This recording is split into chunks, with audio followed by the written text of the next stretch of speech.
Good evening, Crimson Tide Nation, and welcome to the 50th edition of Alabama Crimson Tide Live from yours truly, Jackson Johnson, and my partner in crime, Jeffrey at All Talk Sports, as we'll be going over our take on the latest news and notes on the Alabama Crimson Tide, including some of the injury reports that have been going around lately. Let me tell you something, folks, you're going to be in for a wild ride. How you doing today, good buddy?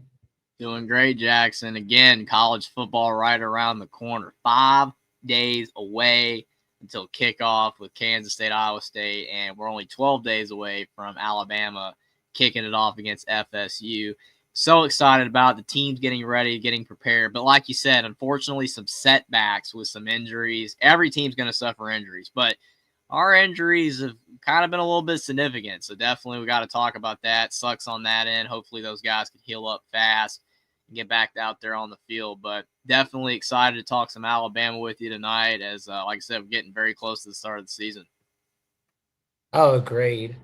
And before we start off the show, got some YouTube memberships for $2.99 a month. You can become a Crimson Faithful member where you'll have a loyalty badge next to your name in the comments and the live chat and custom emojis to use in comments and the live chat. And you get a member shout out just by becoming a Crimson Faithful member. And for $4.99 a month, you can become a Saber Disciple where you'll have priority replies to comments and access to the hangout from yours truly, Jackson Johnson, Jeffrey at Only Talk Sports, and Coach Smoke Hines. And for $9.99 a month, the big one, the Bear Bryant Legend status, where you can become a Bear Bryant Legend just by connecting on social media with each of us and give out content requests of every kind. And neither rain, nor sleet, nor snow, nor the miserable Bama heat will stop us from fulfilling your content requests, all right here on Alabama with the Voice of College Football. Alrighty, so Jaden Roberts missed a scrimmage this Saturday, and James Smith has been hurting as well. Now, luckily, Coach DeBoer is very encouraged by the progress that Smith is making in his recovery. Mm-hmm. And we don't know what the injury is exactly, but it's an undisclosed one. But we do hope to have him back definitely during the season, like at least before week 1 starts. That'd be pretty cool. Mm-hmm. Absolutely. I mean, James Smith is projected to be starting for Alabama on defense at defensive tackle. So he's a very important player for our team. And yeah, whenever you hear undisclosed injury, it really could be anything. You never know if it's really severe and like the player wants to keep it private or if it's kind of minor. So it's just, they just don't feel like it's worth really saying. You never know with that. I do tend to prefer when you kind of know what an injury is, kind of like, we heard about Jam Miller, recently with his, dislocated collarbone. Like, the injury, the timetable for return. I kind of prefer that. But again, if a player doesn't want it to be disclosed, you have to respect that. Or maybe the coaching staff wishes not to. But yeah, hopefully in the case of James Smith, especially that his injury, whatever's going on is not severe. So he will be able to, go out there and play for his week 1, especially since he's projected to be a starter. Now, Jaden Roberts, he's projected to be a backup on our O-line, but definitely, he's an experienced guy that, is expected to factor into that rotation heavily. So, you don't want to lose either of these guys. It's just unfortunate, like I said, that we've had this many, injuries, prior to the season. But like I said, no team is going to be unscathed with that. Every team suffers injuries. Just hopefully, in our case, they're very minor so they can come back out there for us soon.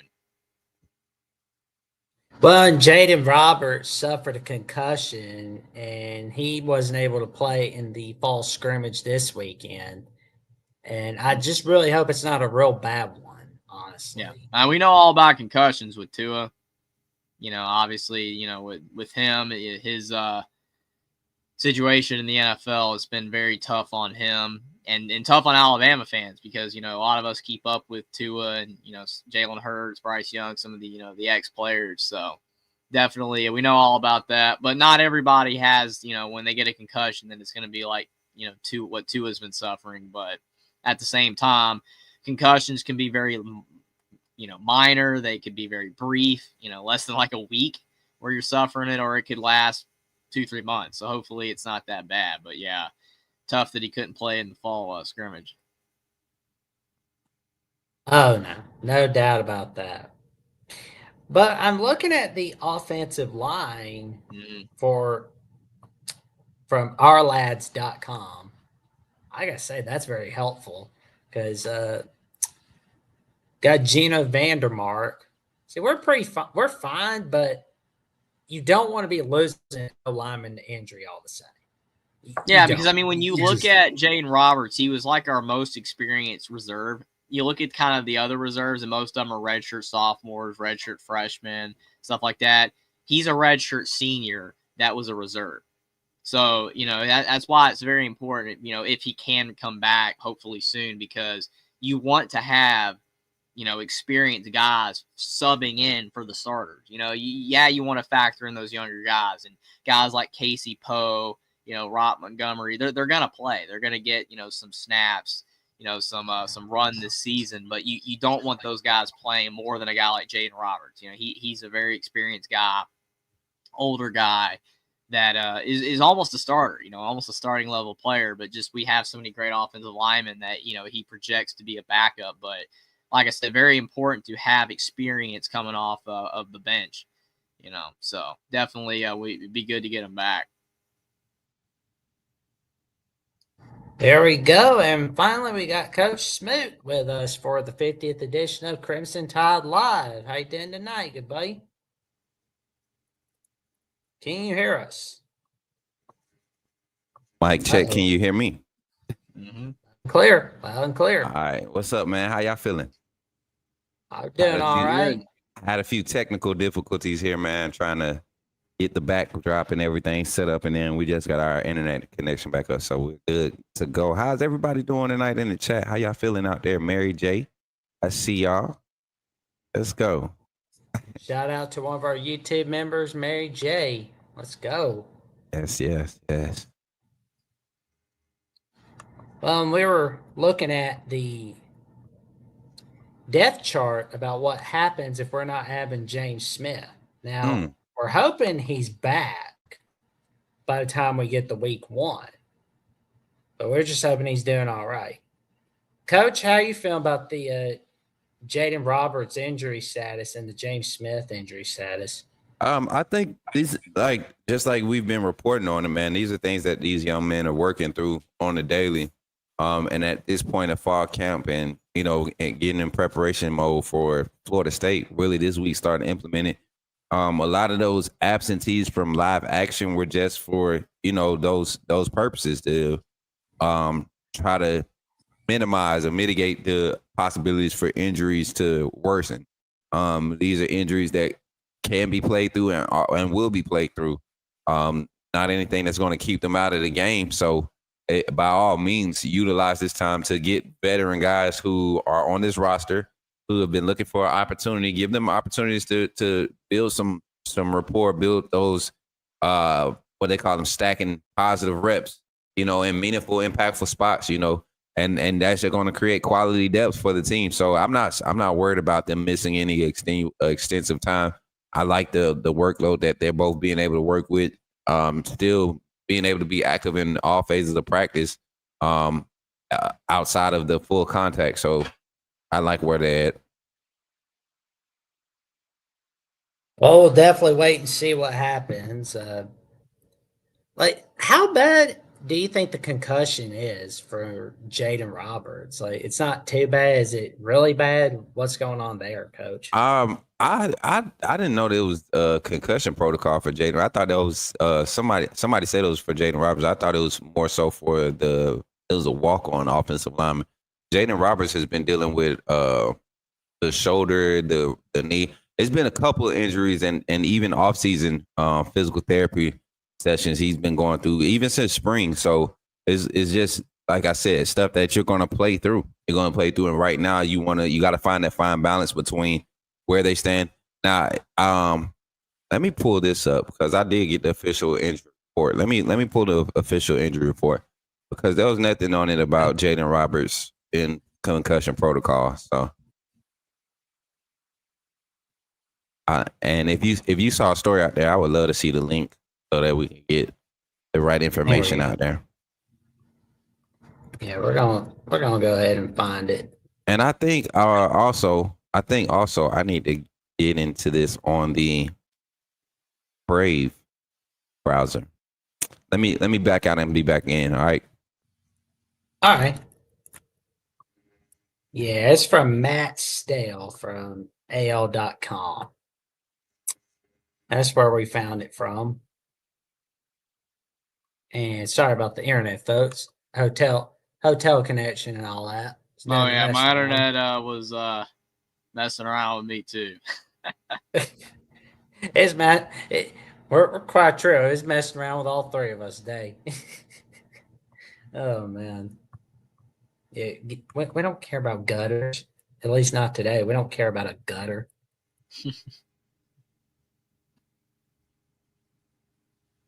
Yeah. That's not a good look. But he didn't say whether he anticipates Roberts will be able to play against Florida State. So yeah, so keeping that tight-lipped. I mean, that means it's kind of borderline. You know, it's probably a 2 to 3 week injury. Hopefully, nothing more than that. If he misses like the first game, he probably will be available for the next. Agreed. So we'll just wait and see what happens. So it's like it's always good to kind of figure out the codes of coaches, where it's like if they're not going to give you the full take, but you'll be able to figure out when you watch them enough times. Mm-hmm. Yeah, you pick up on familiar things that they do, kind of giveaways, on stuff like that of whether, when a guy's like on the fence of playing, whether he's going to play or not, just certain things like that. Every coach is different. DeBoer's still relatively new, so we'll figure out those cues eventually. Oh, sorry about that. I got it, brother. Oh, there you go. Yes, this is the story that we got from Matt Stale at AL.com, where he talked about the key Alabama starter missing a second scrimmage with a concussion. Yeah, per official report, there was no official report on a concussion protocol for Jaden Roberts. It's been the lower body extremity, so, and that's media advisory from UA. So I don't know. I'm just saying. But like I said, we've known Jaden to deal with concussions in the past. I don't know if this is something that I don't know. That's not what the report was, and he's been limited all fall camp. So yeah, how much for the van, Clint Moses? How much for the van? Oh man. Hey, but other topics, man. Jaden Roberts, James Smith injury. We talked about the depth there. As far as the defensive line, the rotation there, I've always been high on that. That's kind of been like a topic of conversation I've been carrying over on the Coach Smoot Network for a couple of weeks now. The quality of depth there, and you've seen it in the scrimmage this past weekend. The interior is solid, probably the most solid of the defense line. Now the most talented, where you're going to get all your explosive plays, your impact plays, definitely coming off that Bandit and Wolf position right now. But the interior, that rotation of guys is what's allowing these guys on the edge to really thrive. And I think the inside linebacker and safety play is going to see a boost in production and fluidity because of what the interior defensive line is able to do with this rotation. And James Smith not being rushed back, that's going to be huge for us. It's going to be huge for us. Get him as close to 100% as he can get. And, once he's available, we know what this defensive line can look like as far as being able to stop the run, even, keep pressure on the pocket in the pass rush. So, yeah, that's where I think we're going to be good as far as defensive line rotation. Oh yeah, I can't wait to see what our D line brings against Florida State. I'm already just counting down to week 1 already, seeing what our defensive line's bringing. I mean, I'm impressed what they've been bringing in fall scrimmage, but I just can't wait to see what they can bring come game time. Uh-oh, you're muted. Yeah, I was yelling at my puppy. He over there in the sister food, man. He getting big, man. He getting big. He's starting to listen. He's starting to listen, so he becoming a personality now. I don't know. I think I might have bit off more than I could chew. He's get from boss. Yeah. There you go. Thank you, sir. There you go. All right, but yeah, so in other news, man, what else we got on the list tonight, man? We gotta I know we gotta before we get to our other topics, I gotta know where I can get some really good predictions from. You know? I think I know a guy. You know a guy, Jeffrey? You know a guy, Coach? I know that guy. Yeah, I know somebody. There we go.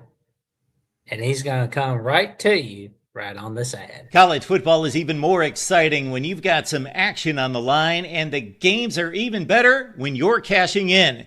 And the Voice of College Football is the place to be to get the greatest value. Start with my picks. 75% against the money line, 58% against the spread, and I've got a 40-plus year track record.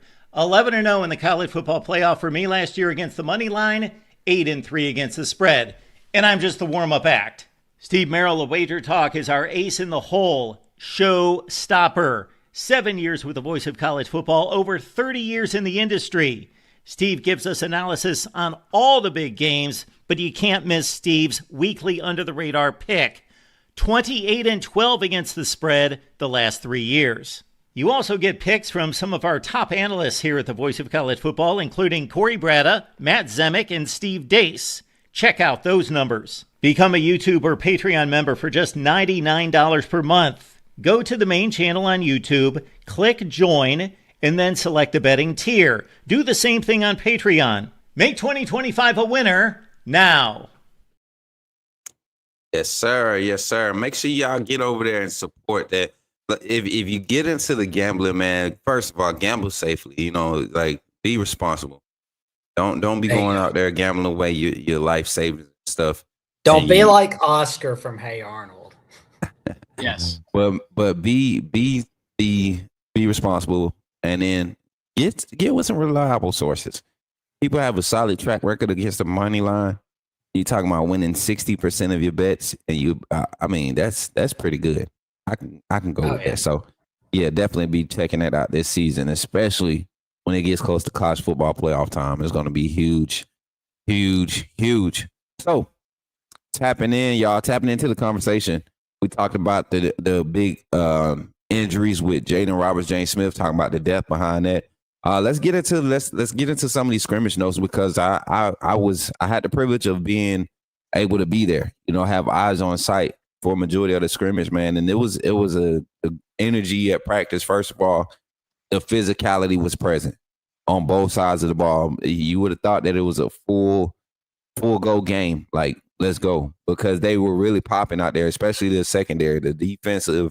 The guys in the secondary were crashing on all run plays. I mean, literally shooting down, putting hat on helmet. I mean, hat on body. Like it was physical. It felt like an old school Bama type practice. But even in the pass game, man, the patience with this passing offense is so great to see compared to where it was last year. Just the patience of it. Not a lot of opportunities for big plays, right? But the offense was definitely patient and productive. Ty Simpson led scoring drives, both drives that he was out there. Keelan Russell had, I think, 2 scoring drives. And mind you, all of these scores came off of rushing plays. Like it wasn't like passing, beating us over top. It was 1 or 2 plays where we could have had an opportunity to make plays, but the defensive backs were playing through the ball. So it was a great scrimmage overall. That's kind of my assessment of it. Just watching, I want to watch the phases kind of, go against each other and see how the play calling was, how vanilla it would be. And I think it was pretty extensive for a scrimmage. I think we got to see some quality work. Yeah, I'm feeling pretty good about our passing game with Ty Simpson. I know Kalen DeBoer was bragging about it throughout the weekend, so that was pretty cool to see. And we should feel all right going into week one and much more. It's gonna be fun.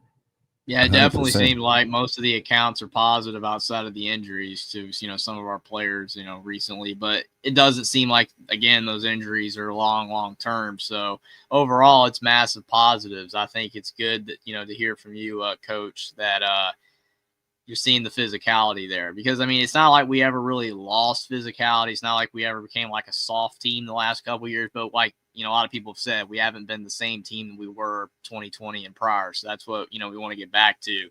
So we have to get back to. And from all accounts I've read and heard, everybody is very positive. Kalen DeBoer is very positive. I mean, he's got to be positive, obviously, but it seems very genuine positivity, and the results speak for themselves in the scrimmage. So definitely good signs all around that our team is should be ready to go for week one.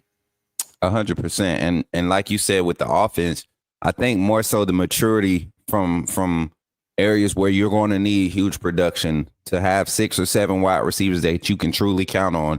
Cole Adams had a rough day, but that's a rough day that he's not going to show up tomorrow for practice on Tuesday and let that roll over. He's proven that he can get through those slumps or whatever. So, Jalen Hill, Latia Brooks had big plays during the scrimmage. Isaiah Horton, Jeremy Bernard, Ryan Williams, Rico Scott, all of them being consistent. In Mbakwe, the route running looks a lot more polished than where you would expect him to be at, being at this stage of this level in his career, coming into this position now.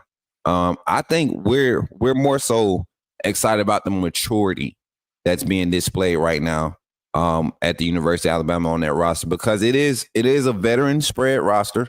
And when I say veteran spread, you're talking red shirt sophomores, red shirt freshmen, a lot of red shirt juniors, guys that's been on campus 4 years, 3 to 4 years, mixed in with a good second year guy in each key spot. Man, this is a pretty talented depth team, and this is a staff that wants to utilize depth. So, and we saw that in the scrimmages, and that's why nobody knew that Jam Miller was injured, because everybody figured running backs RB1B and 2A, 2B, and 3 and 4 would get an opportunity to be evaluated. So after 7 or 8 plays, you don't see them no more. You kind of think like same thing with not seeing James Smith or Jaden Roberts. Let's not injure a veteran guy that doesn't have anything to prove other than he's going to continue to show up and do what he's done to be that guy. So overall, man, a lot of positives, like you said, Jeff, coming from this scrimmage. Noah Carter looks real like he's transitioned well into playing that edge position. I will say that. I know it was against a lot of third team action, fourth team, however you want to look at it, but he's fluid at that position. And with the size that he's put on, I wouldn't be surprised if him and Justin Hill get kind of the same type of weight as far as, specified assignments in the pass rush, especially for some of those these packages we're seeing. Yeah, I'm excited about our offense. I really cannot wait to see what our defense looking like. But I'm hoping our special teams is looking really good this year. So Well, we that's saw always that Georgia mopped up the floor with the preseason media recognition for special teams. So I don't think we had a single guy on the preseason, like all first team or second team for special teams. But hopefully, at least our special teams is above average at the very least. Yeah, and the staff was very confident about the performance from the punting game, which is something that's going to be huge. Now, I'm excited to see who finally gets the opportunity to be the designated return team, personnel, and I think we have a lot of options. But realistically, I'm looking for a guy like Mbakwe, Cole Adams, those guys. That's who I really want back there, especially Mbakwe for punt return. I think his field vision and his change of direction, his speed, his elusiveness, he had limited opportunities to showcase that last year. Even after his interceptions, man, you could tell like the wiggle is there, man. I can just imagine what he do with a motivated young group of special teams players full of freshmen or red shirt freshmen, guys that get to that they're not necessarily starters or in the rotation, but they're going to be part of the future. Duke Johnson, all those guys, put those guys on special teams, man. QB Reese, be a leader on special teams. We know you're going to get playing time on the defense, but be a leader on the special teams like Reuben Foster was, man. Get that group of guys, that next level of the defense, that next wave of Alabama defense ready through special teams, making big plays. I think we got a year where we're going to see that type of energy, and having a guy like Mbakwe back there, of course, I definitely want to see him back there. Who's your thoughts as far as return men? Who should be the primary guy for punt return, and then the two guys back there for kick return? I kind of think Mbakwe would be great. I'm surprised they don't have Ryan Williams on the punt return team, honestly. Ryan Williams would be great, but you don't want him getting hurt either on a return. Exactly. That's the problem, I want to kind of want to go with a younger guy like an Mbakwe because, I mean, you lose him to injury. Again, it sucks. You don't want that to happen, but, you can maybe afford that. You don't want to lose Ryan Williams just because of the fact that, you want that elusiveness and that speed and just the sheer talent he has on a punt return. I would not do that. I do have to ask because someone says here, use two people to receive punt. Do you agree with that, Coach Smoog and Jackson, to use two, or would you use one? I'm liking one. Like, you have, of course, your depth chart, but I like the one because it just creates more opportunity for space. Like, having two returners on kick return, you see a lot of people shifting to, the formation where there's only one guy in the deep part in the return area. But I like one. I like one back there for punt return. And like I said, I prefer Mbakwe on punt return. I don't want Ryan Williams anywhere near punt return. I mean, and this is no shade, but we saw some close calls last season. You love the opportunities, you love the elusiveness, you love the excitement behind it. But I'd rather have the energy and focus on the offensive side. Get you one of your fifth or sixth guys in the receiver rotation with all that speed we have in that room. You got true freshman Lachlan Brooks. Give him spots where he can go out there and be, have opportunities. But punt return, Mbakwe, kick return. Now, kick return, I would take a wide receiver back there. I will take a guy like, Jeremy Bernard or, Ryan Williams. I would take him on kick return. It's a little bit more set up. You can scheme up a actual kick return, kind of have a little bit more control on flow, how you want the return to flow if it goes to a certain spot.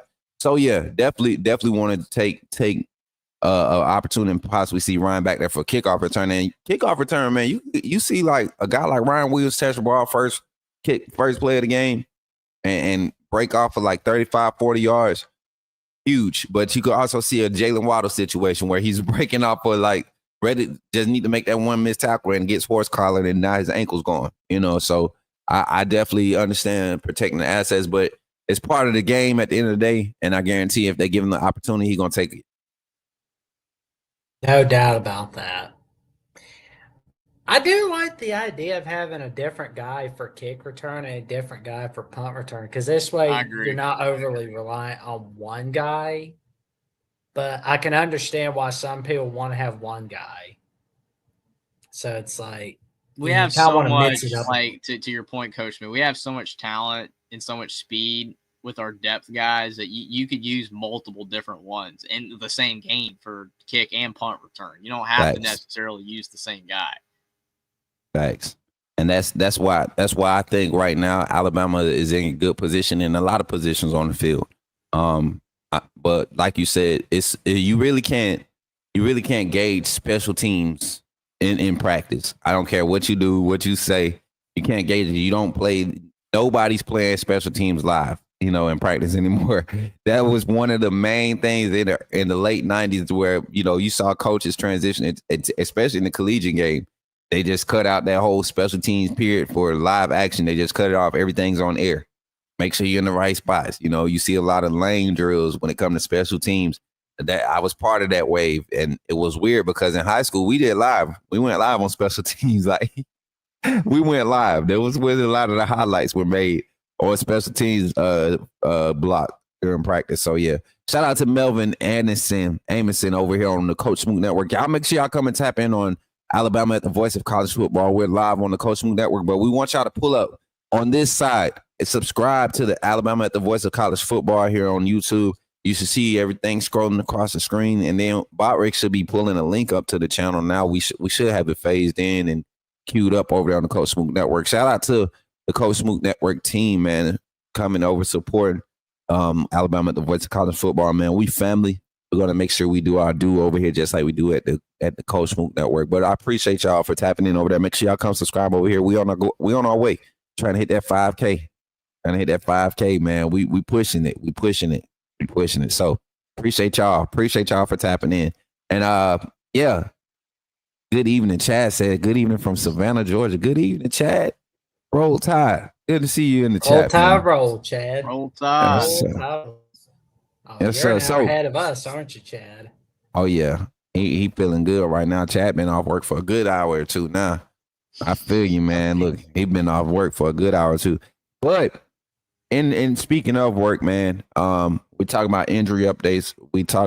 I know. Did y'all already talk about the running back depth behind Jam Miller? Not yet, but we are now. Let's get to it, man. So Well, I will say that your guy, the guy that you were wanting to see, Richard Young, it's now his room. So Jam Miller's out of the way for the first half of the season. So now we get to see exactly what Richard Young can give, and be crazy if he does go out there and just like outperform Jam Miller, like perceived what Jam Miller would have done. I think honestly, I try to be positive with this injury. That it sucks that it happened, obviously, because I was really excited for Jam Miller. But my thoughts on it is if we can get a lot of production out of Richard Young and maybe Daniel Hill as well, then possibly when Jam Miller comes back, it can make the running back room even better, possibly. 100%, and that's what I said this morning. This right here could be very well be a blessing in disguise. Jam Miller didn't have much to prove with his draft stock. To me personally, I think it was more so a personal thing. I think he could have went second round, late second round, early second round this past draft, but coming back wanting to solidify the draft stock, but also making a personal dedication to get back to the Alabama way he came into it with, that same expectation of national championship or bust. And he takes pride in that. So to be forced to sit down the first 4 weeks, and I don't want him rushing back for the Georgia game. If you're able to phase him in at like a 20% clip for the game planning period, by all means, but to expect him to come in and be the 60% of those carries that's going to go to that RB1, I don't think he comes back week 4. I think that doesn't come back until right before that gauntlet of the schedule where we see Tennessee, LSU, South Carolina, Vanderbilt is in that stretch.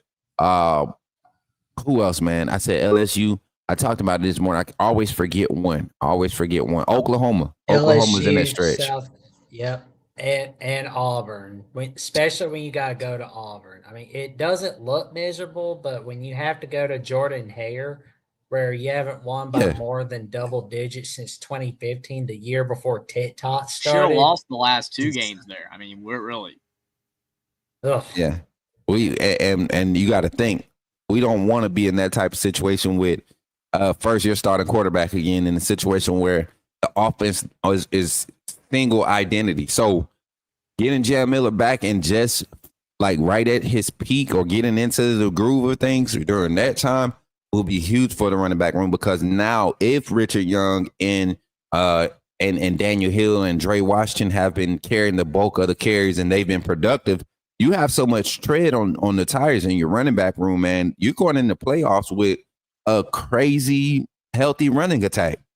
And you still got an AK Deer and Kevin Riley on the bench that if all goes south, let's switch it up. Let's try something. Let's get a little spark. And they provide AK Deer listen, I got to get this off the screen real quick. AK Deer is a spark. He's literally an arm tackle away from, and can take it the distance, y'all. I did not realize how fast he was. And it's going to be crazy to see he and Crowell, the 26 running back commit, that tandem of running backs, that skill sets, both of those tough runners, but they really can pull away. Crazy stuff. So the running back room is going to be solid this year. I think Jam Miller really it's a blessing in disguise, looking at it from hindsight. Of course, you never want a player to have an injury, but I think this helps him because if the offense fails offensively rushing, until he gets back, that shows his value. If it's great when he's gone and then he comes back and he gives us that extra dynamic that we know he will, even more value for his draft stock. So I think it's a win-win for him. Yeah, it's always good to have a committee of running backs when you have one running back down. You don't ever want to get overly reliant on one running back. It's always a bad look when you get reliant on one guy.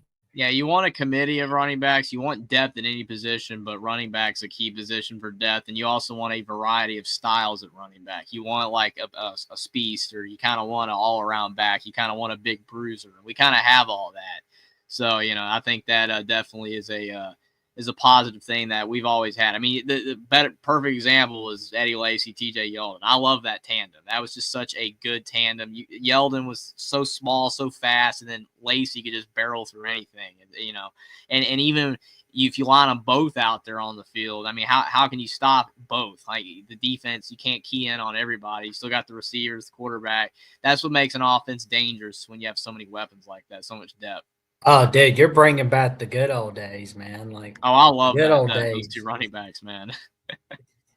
Listen, there's a back now, and everybody we're happy about Richard, but this young man here, Daniel Hill, I know everybody wants him to be that Eddie Lacy or not Eddie Lacy, that Bo Scarborough bruiser type running back or Derrick Henry type, run through you, but Daniel Hill is shifty. And probably behind Jam Miller, I would say Daniel Hill probably has the best hands out of the running back room behind Jam Miller. So I look for him to really be able to take advantage of some specific skill set opportunities, formations wise, having a weak side trip set, or aligning a strong side trip set where you have the running back aligned on the same side of the trips side of the formation.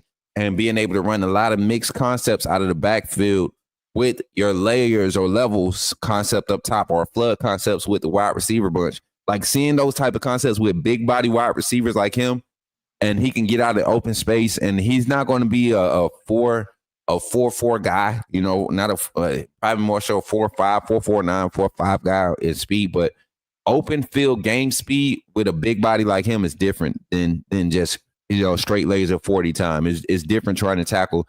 That's what was with Derrick Henry. A lot of people don't realize that long stride was hard to stop when it's game speed and he's getting shifty and making moves off of instinct. So be on the lookout for Daniel Hill to have a huge breakout too with this opportunity in the running back room.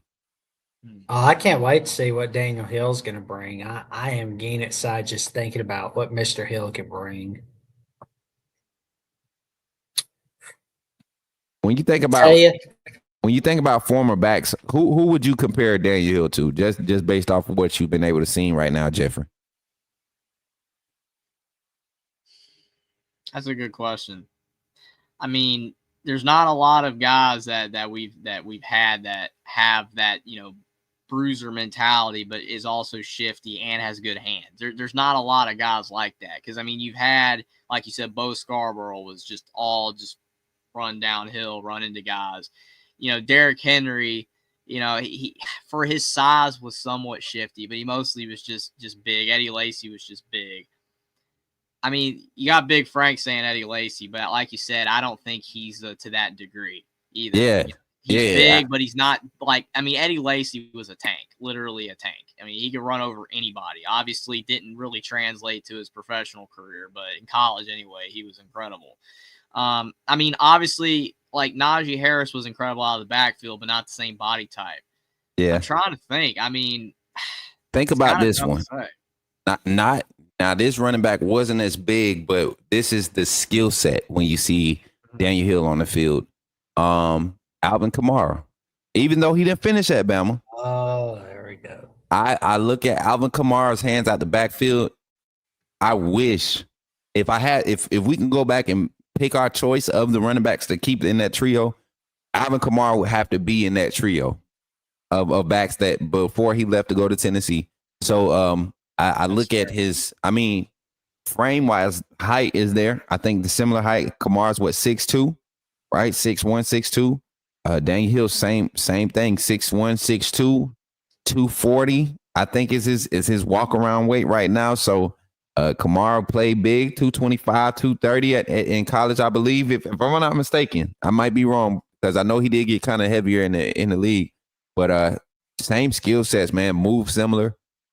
Even with how he plants his foot and sticks his foot in the ground and kind of just gets north and south off, yards after the catch or yards after contact.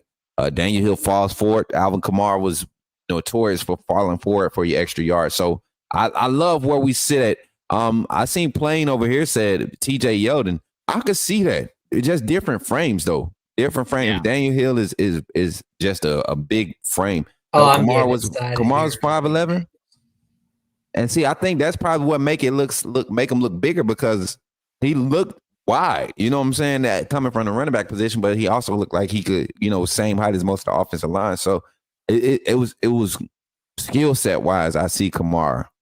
But yeah, I could definitely see that TJ Yeldon comparison. But yeah, I remember Yeldon wasn't the best hands out the backfield. No. Yeah, he definitely wasn't the best hands out the backfield. Don't Better count the than screen lazy, pass. but not great. No. Yeah, that part. And I think when we got Kenyon Drake, I think he messed it up for our expectation for hands out the backfield because once he got back there, it was like having a wide receiver in the backfield. Kenyon Drake against Florida, I'll never forget it. I think it was the first play of the second half, or was it the first play of the second quarter? The 94-yarder. Mm-hmm. That jump was crazy. Now Kamara was about 5'11", not big at all. Okay, He doesn't 205. get talked about that much anymore. Kenyon Drake, he was good. No, it's a Yeah. shame though, but brings back to the good old days. But Nice. yeah, like Hill. I was thinking like Derrick Henry, honestly. Like I could see. Yeah, where I they're mean both Derrick kind of- Henry's fair. They're just not the exact same either. I mean, I think there's flashes of the similarities of the same skill sets, but I wouldn't say it's 1-to-1. Derrick Henry's I want to one of see a if kind, Hill man. can shake and bake a guy like Richardson did in 2011 against Ole Miss. I don't Yeah, know not- if Daniel Hill can stiff arm like Derrick Henry can. And that's the thing. I think that's what made Derrick Henry different because his stiff arm was just that lethal. Like nobody else has been able to do it. Not LT, not Reggie Bush, but Davis. What's the boy name? Ricky Williams. He couldn't. Ricky Williams wasn't like that. Adrian Peterson run through you. Like all the greats that came before him had their certain thing that they did, but Derrick Henry was the stiff arm, man. Like kids mess they whole lives up trying to stiff arm at 7 and 8 years old because Derrick Henry doing it right now. So it's guys definitely that different. got stiff armed by Derrick Henry basically got traumatized for life. Yeah, they'll never know it. forget it. Never. So yeah, I'm pretty solid with the running back room right now, the rotation that we have. And like I said, I look for Richard Young, Daniel Hill. Dre Washington is a guy that's starting to take advantage of the opportunities. He showed up in the second scrimmage, and I told you all, it will be hard to kind of if Jam Miller wasn't already proven, it'd be a situation where you're like, oh man, dang, he might miss out. Kind of like what happened with Bubba Hampton in the wide receiver room. You hate to see a guy go down because the guy behind you is really ready, and seeing his performance during the scrimmage, his willingness to stay committed. I like the energy in the locker room. So with an injury like this, the Jam Miller running back room is going to be straight. All right, y'all. I want to transition to one last topic before we get up out of here tonight, and I want to take this to more so. I know we're dealing with the running back rotation. We're talking about preparation for Florida State. This week in preparation, we have, tomorrow's going to be the first day of basically prep week for Florida State. What are some things that you are looking to hear? Jeffrey, we'll start with you. Looking to hear from, this week's practices when it comes to game planning and development. What are some things, just if you're aware of what Florida State is doing, what Coach Tony White, defensive coordinator, expects to do? What are some numbers that you're looking to attack when it comes to hitting this game plan against Florida State this week? Absolutely. I mean, I think that big keys for the Florida State game is it's a road game. So, obviously getting that crowd noise that you always hear it when they're doing, fall camp, scrimmages and practice scrimmages, that they usually have crowd noise in the background to try to prepare. That's always a key, because if this game was, late in the season, kind of like where we've had like the Mercer games in the past, to that degree, and Florida State's like 3-7, it still would be somewhat of a tough atmosphere, but this is week 1, so obviously Florida State fans are going to show up. It's going to be sold out. It's going to be a crazy environment until either Florida State fans find out their team is terrible or the game's actually competitive and they're going absolutely nuts. So that's one thing I want to, hear that they're preparing for the crowd noise. Also, their game plan for Ty Simpson, because what are they going to do with him? Are they going to try to out of the gate, try to go deep a couple times? Are they going to, try to get a big play to strike first?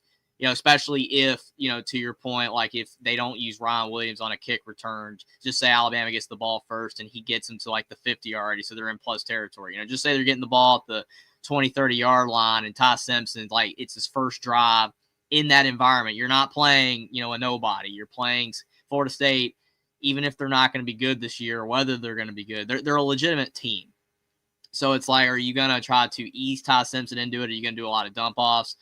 I want to see how they're preparing, Ty Simpson, whether they're going to just trust in him, whether they have enough faith in him that he can make all the throws right out of the gate, or whether they're going to try to ease him into the game, whether they're going to do a lot of short passes, a lot of runs early on, and try to work his way to, throw some down the field passes. We have the receivers for that. We have, Ryan Williams can catch the ball anywhere. Horton is dangerous. Bernard is really good. So you got to use those guys. You don't want to just give them 2-yard passes. But I think that's kind of what I'm looking for is, just see what their game plan is for, Ty Simpson, how they're going to use them early, and how much they're going to run the ball. Because, yes, I want to see them run the ball. Even with Jam Miller's injury, I want to see Richard Young and Daniel Hill get a lot of touches. But you don't want to be overly reliant on the run. I'm more of a 50-50 guy. Maybe in this day and age, you lean a little bit past, like 55-45. But I prefer more 50-50 run and pass, just to see, how they're going to attack Florida State's defense. Because I think that overall we are significantly better than them, on offense and on defense. So I feel like we can, exploit a lot of, just weaknesses that their team has. They don't have as much talent as we do. So we can do that, but it's just, what's the approach? I think that it'd be a little bit easier to gauge if this was like, week 2, week 3 game instead of a week 1 game, because we've seen so many times where teams struggle in a week 1 game because they didn't have, more time to, ease into the season. And that's why this game legitimately could be a blowout win for us, or, a dogfight where the game goes either way. And then by the end of the season, we're way better than Florida State. So it's going to be interesting, but I just want to see how, we choose to attack early on. Are we going to be, very aggressive, or are we going to be more conservative, try to ease our way into the game? Right. And so, Justin, go ahead, brother. What's up? I want to see how much pressure Alabama puts Thomas Castellanos under. Like, we should be putting a lot of pressure on him. 100%. Yeah. Oh, yeah, because I can't wait to see what happens, because like he's been like chirping a lot in the off season. I just want to see if he tries to put his money where his mouth is. I don't think he will, though. I'd like to see. I'll tell you like this, man. From a coaching perspective, I just want to see how fluent of a game plan we've already been developed. I understand is the first actual week of game planning for Florida State, but I think the great ones, Coach Saban was one of the ones that utilized fall camp, spring camp to prepare for the upcoming season based off of coordinators that he knew he was facing the next season. He didn't care about, the team. He talked about the coordinators. And so I kind of added that to my arsenal when it comes to analyzing the college game and being able to report on it and talk from both those standpoints, being on the sidelines, being on the media side of things. I see Kalen DeBoer and their staff, even in last scrimmage, I saw some things that I was like, okay, this is going to attack Tony White's style of defense. The match cover 3 that you see on NCAA is not how they run the match cover 3 in real life. I'm telling you right now, they have very few pass offs in their scheme on the back end. And I think that's something that Ryan Grubb loves to attack. You're going to see a lot of switch releases with the wide receiver concepts, a lot of flood concepts, second level, third level attacking the in the flood concepts, a lot of mesh, a lot of quick screen out to the perimeter. You're going to see Ryan Grubb and his staff attack the edge on the offensive edge, on the offensive end. That way, once you do see the bruising style of running that you want to see this year from this offense, it's going to be effective. They're going to have to go left and right so much, man. Once you hit them in the mouth, right up the middle, man, it's going to be tough to contain. And we just need this, like you said. Do you take that first play and kind of just let it rip? You know, just to knock all the nerves off. Whatever it turns out to be, if it's an interception, so be it. If it's a big play touchdown, so be it. If it's an incomplete pass, so be it. But we're going big because we know this the moment. So let's go ahead and blow one off. I don't know if y'all were old enough to drink, right? But it's been nice. I'm 6 years past it. Jeffrey became 21 in January. Oh, congratulations, Jeffrey. I don't know if you've ever experienced a day or night where you were anxious for a night or a big celebration coming along, and you said, man, you know what? Bump it. And you just threw one back just to kind of knock the edge. That's what I feel like. Take a shot. Take a shot, Bama. I feel like this is the year for it. Second year 2 under Kalen DeBoer, offense leading off. I think that might be a thing, like try to get the ball first.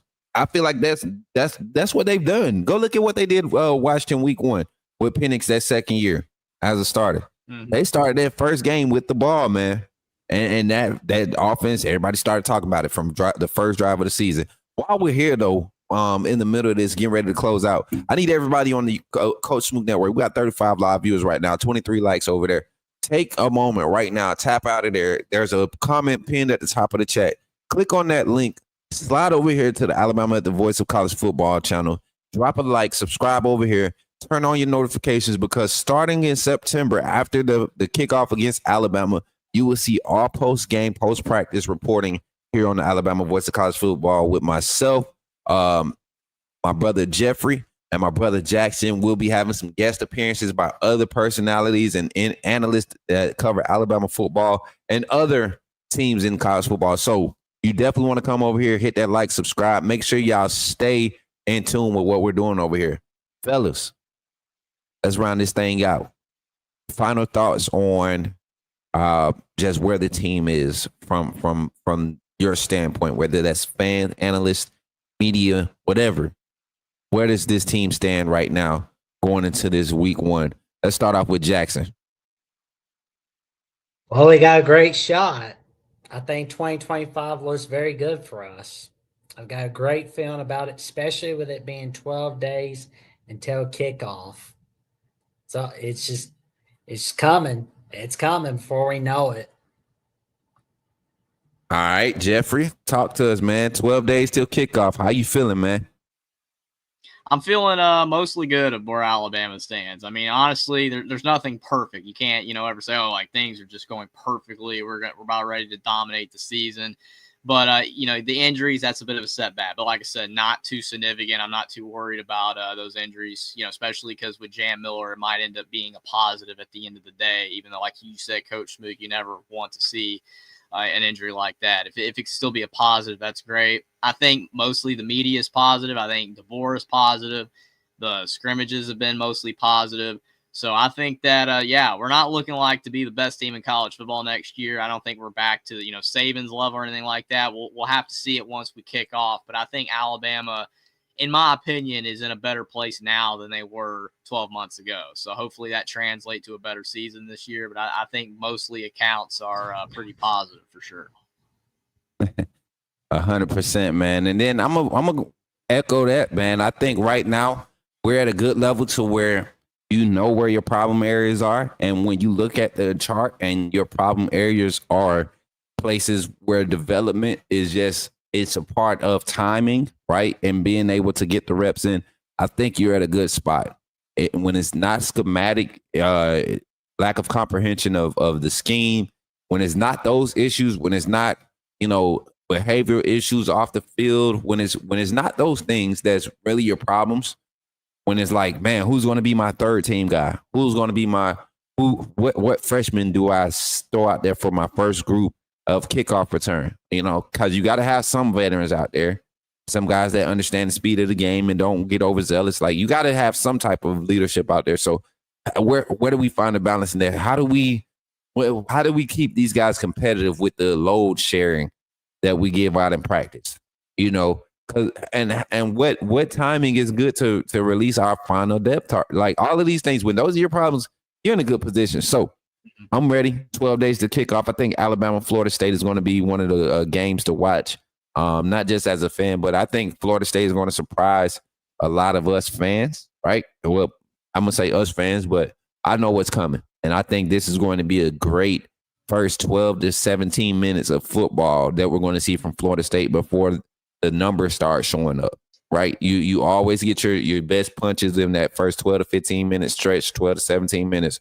And that's usually, you know, your first quarter into the middle of the second quarter. And then you start to see the numbers start to play out. And I think that's where Alabama's going to have the edge this season compared to last season. We're going to have the edge in the numbers now. It's going to be 5 or 6 guys at a position that can do that job at the same level, at the same peak. And you're going to have to be able to scheme for that, and it's hard to scheme for that. Not everybody has the roster to do that. So that's my take on it. That's our take here on the Alabama at the Voice of College Football. Jackson, you got any announcements before we get out of here tonight, brother?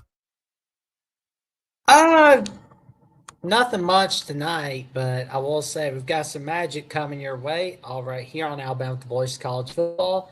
And for more magic that you want to hear on any updates we've got, check us out check me out on Jats VOCFB on @/Twitter and Instagram page, Jackson Johnson 543-908. And of course, you can check out some of my latest episodes of the Jats Movie. And also check out my once week calls on the Fine Mom Show. Weekends are full of surprises. All right, Jeffrey, tell the people where they can find you at, brother. You can find me on my YouTube channel, Only Talk Sports. Definitely appreciate if you guys go check that out. More content is going to be coming out over there as we get closer to the college football season. Also, follow me on X, where keeping up with what's going on in the sports world, it's crazy. You know, constantly people bickering, fighting over there, but got to find a way to bring levity to it all over on X. So definitely appreciate a follow over there. And also subscribe down below to Alabama at the Voice of College Football. We are getting close to 3,000 subscribers. Definitely, as Coach Mook said earlier, trying to get it out to 5K, you know, and beyond. You know, this season, it's going to be wild. It's going to be a fun ride. Definitely excited to see what happens for our team and the channel as well. Appreciate everybody's support. 100%, Jeffrey. And then you all know where you all can find me at Coach Smook on all platforms. Here, we will be here starting in September. I promise you, if you've been enjoying the coverage and things that you've been seeing for fall camp on the Coach Swoop Network, you're going to enjoy that same type of access and same type of connection with the actual program. I know a lot of people love seeing me be on campus and be with the players, be seen with the coaches, but I don't want that just for myself. This team, we're putting in the work to where we're going to have a steady presence, and we're putting ourselves amongst the respected media sources for Alabama football. So if you want to continue to help us grow and continue to help us do that, continue to show up here, like, share, and subscribe. Check out my channel. I'm always pushing our content, and we're going to continue to grow, man. We got some special guests pulling up in the coming months during the season. Going to have some different personalities from both Alabama that talk Alabama sports, but also other teams, opponents that we're going to be facing. So be on the lookout for the content here, y'all. Be on the lookout for the shorts and the vibes. We're getting our editing way we're pushing our content out. We're getting it together so it can be more consistent in the delivery. But we're bringing it, y'all. We're bringing it this season. So help us help you by supporting us with a like, a share. Make sure you subscribe to the channel. Turn on all notifications. And with that being said, here with the Voice of Alabama College, Alabama at the Voice of College Football crew, want to say good night and roll Tide. Roll Tide. Yes, sir. Y'all have a good night, y'all. Be blessed. Blessed.